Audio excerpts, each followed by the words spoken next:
అందరికీ నమస్కారం. అందరూ బాగుండాలని, అందులో మనం కూడా ఉండాలని కోరుకుంటూ, చిన్నపిల్లలకి ప్రత్యేకంగా ఒక దిష్టి నుంచి కాపాడడానికి, అలాగే శ్రీమన్నారాయణుడి యొక్క ఆశీస్సులు పొందడానికి పోసేదే ఈ భోగిపళ్ళు. ఈ భోగిపళ్ళు ప్రత్యేకించి భోగి రోజున పోయాలి.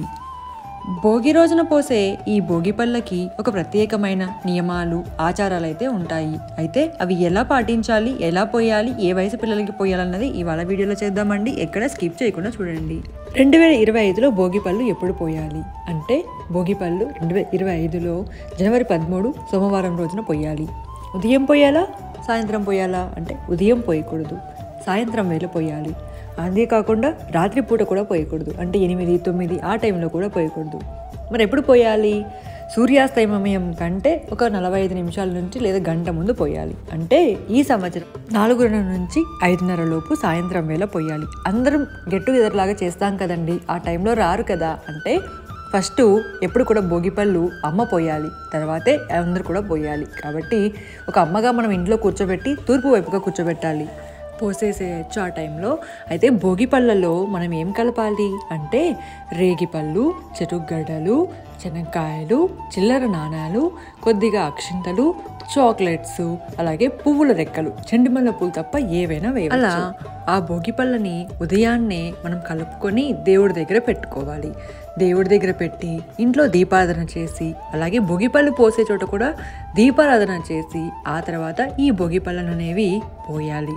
పిల్లలకి మీరు బట్టలు ఇచ్చేవాళ్ళు ఉంటే బట్టలు పెట్టి, కుంకుమను పెట్టి, అక్షింతలు వేసి భోగిపళ్ళు అనేవి పోయాలి. అయితే ఈ భోగిపళ్ళని ఎలా పోయాలి అంటే, ఇది పిల్లలకి ఉన్న నరదిష్టిని పోగొట్టే ఒక ప్రక్రియ. పిల్లలకి ఎంత క్యూట్గా ఉన్నావురా అని ఒక్క మాట అంటే చాలు, వాళ్ళకి నరదిష్టి అనేది తొందరగా అనేది అట్రాక్ట్ అయిపోతుంది. అలాంటి నరదిష్టి, నరపీడ, నరఘోష, పిల్లలు సరిగ్గా తినకపోవడం, సరిగ్గా ఎదకపోవడం, ఇవన్నీ కూడా పోతాయి ఇలా భోగిపళ్ళు పోస్తే. దాంతోపాటుగా శ్రీమన్నారాయణుడి యొక్క ఆశీస్సులు కూడా లభిస్తాయి. ఎందుకు కూడా చెప్తాను, వీడియో లాస్ట్ వరకు చూడండి. ఇలా వీడియోలో చూపిస్తున్నట్టుగా ఒక రింగుని చేతిలో పట్టుకోండి, ఎందుకంటే బంగారం అనేది తలపైన పెట్టాలన్నమాట. అప్పుడు ఒక ఆరా అనేది ఓపెన్ అవుతుంది, పిల్లలకి మంచి క్షేమము, ఆరోగ్యము, అలాగే ఐశ్వర్యం అనేది లభిస్తాయి. ఇలా పెట్టుకొని 3 సార్లు సవ్య దిశలో, 3 సార్లు అపసవ్య దిశలో అనేది తలపై నిండుగా పోయాలి. ఇలా పోయాలి. ప్రతి ఒక్కరు కూడా పోయవచ్చు అమ్మ పోసిన తర్వాత. ఇంటికి వచ్చిన ముత్తైదులు అందరూ, ఆడవారు, మగవారు, వీళ్ళకంటే కొంచెం పెద్ద ఉన్న పిల్లలు అందరూ కూడా పోయవచ్చు. సువాసినీలు, పూర్వ సువాసినీలు, ఇలా అందరూ కూడా పిల్లల్ని ఆశీర్వదించవచ్చు. ఎందుకు ఈ ప్రక్రియ వచ్చింది అంటే, ఒకనాడు శ్రీమన్నారాయణుడు బదరికావనంలో, అంటే రేణిగాయల వనంలో తపస్సు చేస్తున్నాడు శివయ్య కోసం. శివయ్య ఆ తపస్సు మెచ్చి దేవతలందరూ సమేతంగా వస్తాడట భూమిపైకి. ఆ తర్వాత అలా వచ్చినప్పుడు ఆ బదరికావనంలో ఉన్న బదరికలని, అంటే రేణిగాయలని ఆయన పైన కురిపిస్తారట. అప్పుడు ఆయన చిన్నపిల్లలాగా మారిపోయి చాలా కితకితల్లాగా అనిపించి నవ్వుతూ, చాలా ఆనందపడిపోతూ, మురిసిపోతూ ఉంటాడట. అందుకే మన ఇంట్లో ఉన్న పిల్లల్ని కూడా సాక్షాత్తు దైవ స్వరూపం, పిల్లలు దైవ స్వరూపం కదండి, అలా భావించి ఆ శ్రీకృష్ణుడి యొక్క, ఆ విష్ణుమూర్తి యొక్క, ఆ శివుడి యొక్క, అలాగే ఈ అర్కఫలము రేణిగాయలు అంటే సూర్యుడికి ప్రతీక, మంచి ఆరోగ్యం కోసము కూడా మనము ఈ రేగిపళ్ళు ఈ భోగిపళ్ళుగా భావించి మనము పిల్లల తలపైన పోస్తామన్నమాట.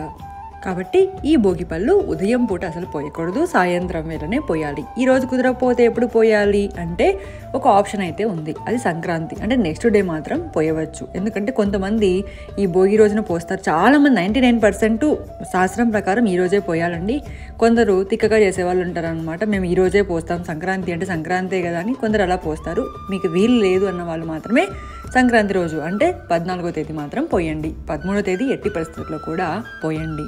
ఇది ప్రాసెస్ అన్నమాట. మార్నింగ్ ఉదయం లేవగానే పిల్లలకి తలంట స్నానం చేయించండి, నువ్వుల నూనెను పెట్టి ఊళ్ళంతా కూడా మర్దన చేయించి, తలంట స్నానం చేయించి, గంగాదేవి సమేతంగా మనం పూజించుకొని తలంట స్నానం చేయించండి. ఆ తర్వాత సాయంత్రం మళ్ళీ కొత్త బట్టలు ఉంటాయి. చాలామంది నన్ను అడిగారు, కొత్త బట్టలు వేయాలా ప్రత్యేకంగా అంటే, తప్పకుండా ఉంటే వేయండి, 100% వేయడానికి, కొత్త బట్టలు వేయడానికి ట్రై చేయండి. కానీ ట్రెడిషనల్ బట్టలు ఉంటాయి, చాలా మంచివి ఉంటాయి, కానీ ఇప్పుడు మాత్రం ప్యాంట్ షర్ట్లు లేకుంటే మామూలు గౌన్స్ ఉంటాయి పిల్లలకి. ఎలా అంటే ఉతికి మనము మళ్ళీ కావాలంటే ఆ బట్టలే వేయవచ్చండి, పొద్దునుంచి కావాలంటే కొత్త బట్టలు వేసుకోవచ్చు. అది ప్రత్యేకంగా వేయాలి అని ఏమీ లేదు. ఇక డౌట్స్. తల్లి పీరియడ్లో ఉంటుంది, ఇంట్లో వాళ్ళు ఎవరైనా పీరియడ్లో ఉంటారు, అయితే నేను పోయవచ్చా, 5 days అయితే పోయవచ్చా అని డౌట్ ఉంటుంది. తల్లి పీరియడ్లో ఉంటే ఇది దైవకార్యం కదండి, ఈ భోగిపళ్ళు దేవుడి దగ్గర పెట్టాలి కదా, దీపారాధన చేయాలి కదా, ఇంటికి వచ్చిన ముత్తైదువులకి తాంబూలం ఇవ్వాలి కదా, ఇవన్నీ దైవకార్యమే కదా. కాబట్టి తల్లి పీరియడ్లో ఉంటే చేయకూడదు. కానీ అత్తగారు కానీ ఆడపడుచులు కానీ ఇంటికి వచ్చిన బంధువులు కానీ ఉంటారు, మేము చేయగలము, మీరు నువ్వు పక్కనుండు అని చెప్పే వాళ్ళు ఎవరైనా మీకు తోడుగా ఉంటే వాళ్ళ దగ్గర భోగిపళ్ళు పోయించవచ్చు. మీరు పక్క నుండి అన్నీ చూసుకుంటే సరిపోతుంది. పిల్లని టచ్ చేయకూడదు, అట్లా ఏం లేదు. కావాలంటే మీరు అన్నీ కూడా రెడీ చేసుకోవచ్చు. ఆ దీపారాధన, ఆ తాంబూలము అవన్నీ వేరే వాళ్ళు చూసుకుంటే సరిపోతుంది. మేము 5వ రోజండి బ్లీడింగు అలా ఏం లేదు అంటే తప్పకుండా పోసుకోవచ్చు. కొంచెం బ్లీడింగ్ ఉన్నా కూడా దైవ కార్యాలకి దూరంగానే ఉండండి. ఇది ఇప్పుడు కాకపోయినా తర్వాత అయినా మీకు ఇబ్బంది అవుతుంది. ఇలా అయితే చేసుకోవాలి. ఇలా అందరూ పోసేశాక పిల్లలకి దిష్టి తీయండి. ఆ తర్వాత ఇంటికి వచ్చిన వాళ్ళందరికీ కూడా మీకు తగిన విధంగా ఏదైనా గిఫ్ట్ రూపంలో కానీ మామూలుగా కానీ తాంబూలం అనేది ఇవ్వాలి. ఇలా చేయాలండి. ఆ తర్వాత ఈ కిందకి పడిన భోగిపళ్ళను మాత్రం అస్సలు నెగ్లెక్ట్ చేయకండి. ఇవి ఒక ప్రసాదంతో సమానం. మనము వీటిని తొక్కకూడదు, పరకతో ఊడ్చకూడదు. కేవలం ఒక క్లాత్తో కానీ చేత్తో కానీ నీట్గా ఎత్తేసి ఆ కాయిన్స్ ఎవరికైనా బిచ్చగాళ్ళకు వేసేసి ఆ పువ్వుల్ని వాటిని ఎవరు తొక్కని చోట వేయాలన్నమాట. ఇలా ఈ భోగిపళ్ళను అనేవి పోసుకోవాలి. ఇంకా ఏవైనా డౌట్ ఉంటే, అంటే ప్రెగ్నెంట్ లేడీస్ పోయవచ్చా అంటే అమ్మ ప్రెగ్నెంట్గా ఉంటే పోయవచ్చు, దానికి ఏమి ఇబ్బంది లేదు. ఇలా అయితే చేసుకోవచ్చు. ఇంకా ఏమైనా డౌట్స్ ఉంటే నాకు మెసేజ్ చేయండి. అలాగే ఇంతదాకా వచ్చారనుకుంటే ఏదో ఇంట్రెస్టింగ్గా చెప్తున్నాననే కదా, ఇంకా ఇంట్రెస్టింగ్ ఫ్యాక్ట్స్ అయితే మన యూట్యూబ్ ఛానల్లో అలాగే ఇన్స్టాగ్రామ్ ఛానల్లో ఉన్నాయి. తప్పకుండా అక్కడ కూడా మీ యొక్క సపోర్ట్ కావాలి. మీ యొక్క సపోర్ట్ నాకు ఏదో 1 కోటి రూపాయలు, 2 లక్షలు, 1 లక్ష రూపాయలు ఇచ్చేది అవసరం లేదండి. ఒక్క చేత్తో, మీ అమూల్యమైన చేత్తో నాకు సబ్స్క్రైబ్ చేస్తే చాలు. లైక్ చేసి మీకు కావాల్సిన అందరికీ కూడా షేర్ చేసుకోండి. Thank you for watching.